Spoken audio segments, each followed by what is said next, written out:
Imagine que tu joues pour ton pays lors d'un tournoi majeur à 16 ans. Lamine Yamal l'a fait. Ce samedi, l'ailier du Barça est rentré dans l'histoire en devenant le plus jeune joueur de l'histoire à disputer un Euro, à 16 ans et 338 jours exactement. Il a battu le précédent record du Polonais Kacper Kozłowski, qui était alors âgé de 17 ans lorsqu'il avait débuté contre l'Espagne à l'Euro 2021. Titulaire indiscutable avec le Barça, Lamine Yamal est en train de devenir un cadre de la Roja après seulement 7 sélections. Une poignée de matchs au cours desquels il a étalé toute sa classe. Son bilan, 2 buts face à la Géorgie et Chypre en début de saison alors qu'il essayait encore de gagner sa place en club et 3 passes décisives face au Brésil et l'Irlande du Nord. 2 dernières sorties qui ont confirmé la montée en puissance du phénomène Blaugrana.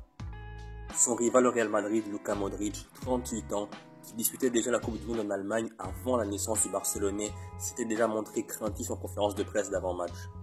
Tú has jugado tu primera Eurocopa en 2008. Lamine Yamal tenía 10 meses.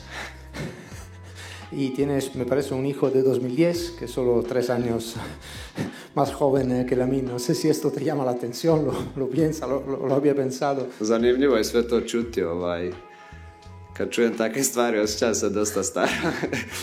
Ali ne, ono što mogu reći da, i što uvijek kažem, da godine nisu bitne, da li je neko mlad, prestar, da je najbitnije ono što pokazuje na terenu. A Lamine ove godine, kako za klub, tako i za reprezentaciju, pokazao je neke nevjerojatne stvari i s pravom ga svi spominju, ističu kao najveću opasnost u Španjolskoj, tako da strašan potencijal, talent i pred njim je jedna velika karijera. Durant le match face à la Croatie, Lamine Yamal est non seulement rentré dans l'histoire, mais il a aussi eu un impact significatif sur le jeu de son équipe.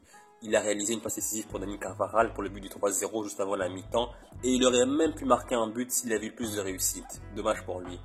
Lamine Yamal est aussi devenu le plus jeune passeur décisif de l'histoire de l'Euro, et ce nouveau record s'ajoute à sa longue liste d'accomplissements. Il détient aussi le record du plus jeune joueur ayant joué pour le Barça et le plus jeune joueur à avoir joué un match de la Liga au XXIe siècle. Il a joué 51 fois pour le Barça cette saison, marquant 7 buts et réalisé 8 passes décisives. À ce rythme-là, je pense que sur le moyen et long terme, on ne devrait plus du tout, mais alors plus du tout, être surpris de voir Lamine Yamal briser de nouveaux records à l'avenir. Nous sommes là tous témoins d'un vrai crack absolu, d'un vrai phénomène, d'un vrai talent générationnel. Lamine Yamal contre la Croatie a été très performant, très impressionnant. Il était un joueur clé sur le terrain, il a créé des occasions, dribblé avec réussite, montrant ainsi toute sa confiance balle au pied. Lamine Yamal a touché 34 ballons durant ce match-là et a réussi 15 passes sur 18, ce qui fait un pourcentage de réussite de 83%. Tout cela montre que malgré son jeune âge, il est un formidable joueur sur le terrain et s'il marque dans le prochain match de l'Espagne face à l'Italie, il deviendra tout simplement le plus jeune buteur de l'histoire de l'Euro. Le record est actuellement détenu par le Suisse Johan von Lanten qui avait 18 ans et 141 jours quand il a marqué contre la France en 2004.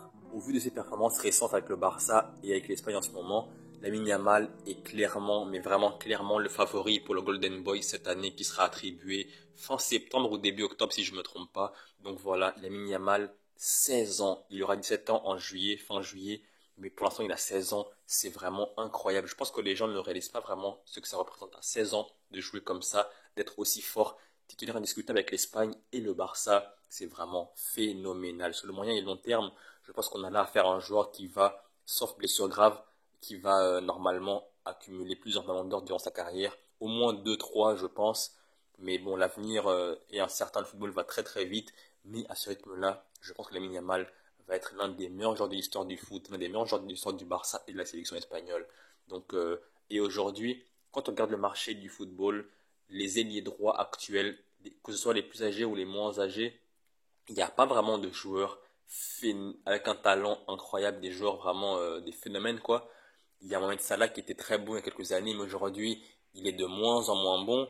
Rafinha au Barça c'est un bon joueur, mais c'est pas vraiment un joueur qui va aspirer au Ballon d'Or, c'est juste un ailier très bon, très efficace, mais c'est pas un joueur top 3 genre à son poste. Et il y a encore d'autres noms du style Ousmane Dembélé qui est lui très très bon mais assez irrégulier. Donc vraiment comme je l'ai dit, au poste des droits dans le monde du football actuel, on n'a plus des Arjen Robben, des Gareth Bale par exemple. Donc Lamine Yamal, 16 ans, et sur la voie de ce genre de joueurs-là, les Robben et Bale, pour marquer son territoire, être la référence à son poste. Et on sait que dans le football actuel, les ailiers de top niveau mondial, il n'y en a pas beaucoup. Ceux qui sont assez bons, genre moyens ou bons, sont déjà dans les top clubs parce qu'il n'y a pas d'ailiers de niveau mondial aujourd'hui. C'est vraiment dommage. Le football actuel manque de joueurs de déséquilibre, percutants, rapides, dribbleurs et qui statent, qui marquent des buts, qui fait des passes décisives. Il n'y en a pas assez dans le monde du foot actuel. Et avoir Lamine Yamal qui, malgré ses 16 ans, joue à ce niveau-là, c'est vraiment très bon, très rafraîchissant. Et j'espère qu'à l'avenir, surtout dans le monde du foot, il y en aura beaucoup plus des joueurs de ce style-là, que ce soit des ailiers droits ou des ailiers gauches, parce que même à gauche, à part Vinicius et à la limite Kvaratskhelia, mais c'est pas vraiment le même profil, il n'y a pas vraiment d'ailier gauche vraiment percutant et qui fait peur.